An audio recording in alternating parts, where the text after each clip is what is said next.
चिराग भाई, इस बार अभी गठबंधन में कोई दिक्कत तो नहीं है बिहार इलेक्शन के जस्ट पहले? नहीं, बिल्कुल भी नहीं। मुझे लगता है जिस तरीके से हैंड एंड ग्लव्स की तरह ये गठबंधन आगे चल रहा है, पहली बार गठबंधन में इतनी एकता देखने को मिली है।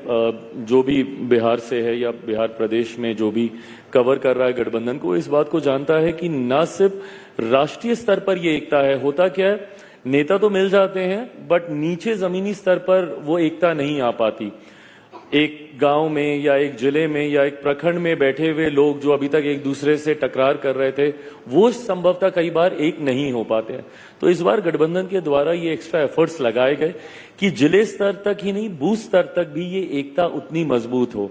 इसी क्रम में हम लोगों ने जितने प्रदेश अध्यक्ष हैं, पांचों दलों के प्रदेश अध्यक्ष ने एक साथ पूरे प्रदेश का दौरा किया, हर एक जिले में गए, वहां पे संवाद किया, वहां पे जिले में जाकर बूथ स्तरीय बैठक उन लोगों ने की और इसके बहुत पॉजिटिव रिजल्ट। आज पहली बार अगर आप गांव देहात में भी जाइएगा तो आपको गठबंधन की वो मजबूती एकता देखने को मिलेगी। लेकिन जब बीजेपी बहुत अग्रेसिवली वक्फ बिल की बात करती है और नीतीश कुमार, आपका वोट बैंक थोड़ा मुसलमान तो है ही है, क्या आप लोगों को कोई चिंता होती है कि इसके चक्कर में हमारा वोट हिल रहा है या वक्फ की वजह से आप लोगों को कोई नुकसान हो सकता है? देखिए, गठबंधन में जब आप होते हैं, आप गठबंधन में हैं ही इसीलिए क्योंकि एक आपका अपना अलग दल है, आपकी अपनी सोच है, आपके अपने एजेंडेज हैं और आपकी अपनी प्राथमिकताएं हैं। Is the reason why you are a different party. अगर सब एक ही होगा, एक ही एजेंडा, एक ही विचारधारा, एक ही प्रायोरिटी, तो might as well be one party ना, then why to be different parties.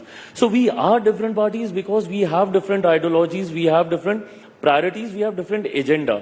Definitely Bharatiya Janata party का एजेंडा किसी से छुपा नहीं है। उन्होंने हमेशा से हिंदुत्व राजनीति को आगे रखते हुए, राम मंदिर का जिक्र करते हुए तमाम विषयों को उन्होंने आगे रखने का काम किया। मेरा विश्वास मेरे प्रधानमंत्री से आता है। जब 2014 में हम लोग गठबंधन का हिस्सा बने तो उस वक्त भी उनकी वो सोच, सबका साथ सबका विकास, और उस सोच को आगे बढ़ाते हुए सबका विश्वास और सबका प्रयास, इस सोच के साथ हमारी केंद्र की सरकार आगे बढ़ने का कार्य कर रही है।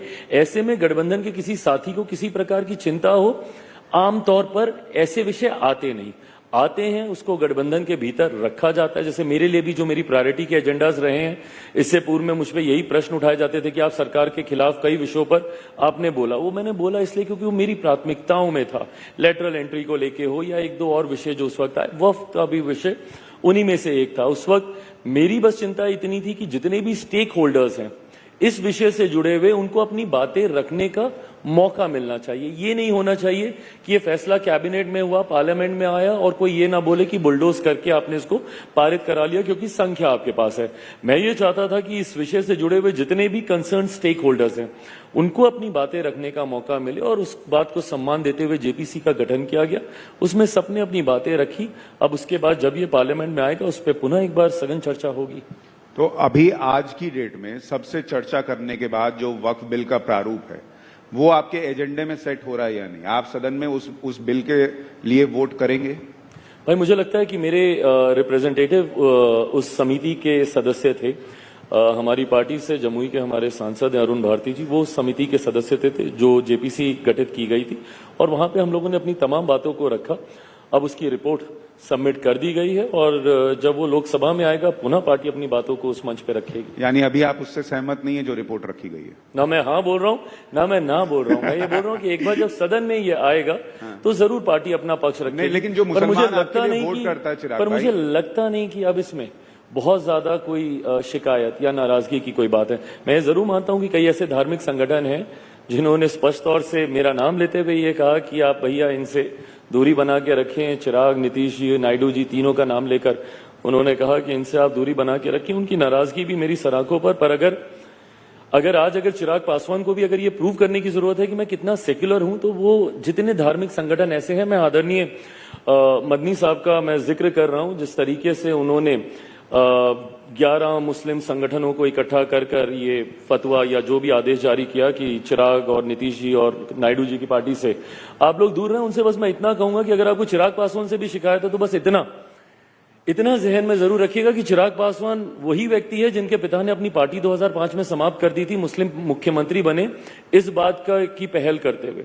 2005 में फरवरी में जब बिहार में चुनाव हुए थे और उस वक्त 29 सीटें आई थी और बिना हमारे किसी की सरकार नहीं बन रही थी, उस वक्त मेरे पिता चाहते खुद मुख्यमंत्री बनते, बट उन्होंने स्पष्ट किया कि किसी भी मुसलमान को आप बना दीजिए, मेरी पार्टी उनका समर्थन करेगी। हमारी पार्टी टूट गई, पुनः बिहार में चुनाव हुए और उसके बाद नीतीश जी सत्ता में आ गए। उस वक्त हम लोगों ने जिसने कुर्बानी दी उससे तो आपको नाराजगी है, पर जिन लोगों ने आपके साथ रह के आपको धोखा दिया, 2006 में सच्चर कमेटी की रिपोर्ट आई थी सुशांत भाई, और वो रिपोर्ट क्या कहती थी कि मुसलमानों के हालात बद से बदतर हैं भारत में। उससे पहले भारत में कौन था लंबे समय तक? केंद्र की अगर आप बात करें तो कांग्रेस या कांग्रेस के समर्थन वाली सरकारें रहीं।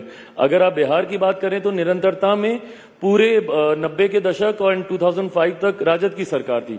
उनका आप संरक्षण करेंगे, बट जिन्होंने अपनी पार्टी को समाप्त कर दिया उनसे आप नाराजगी रखेंगे। खैर, आपकी नाराजगी मेरे सराखों पर, मुझे जनता के बीच अपनी बातों को लेकर जाना है। जब एक आम मुसलमान अगर मुझसे सहमति रखता है तो मुझे बहुत ज्यादा फर्क नहीं पड़ता कि धार्मिक संगठन क्या कहते हैं। वैसे भी मैं पक्षधर नहीं हूं। धार्मिक संगठनों को राजनीतिक पक्षपात से दूर रहना चाहिए और राजनेताओं को धर्म की बातों से दूर रहना चाहिए।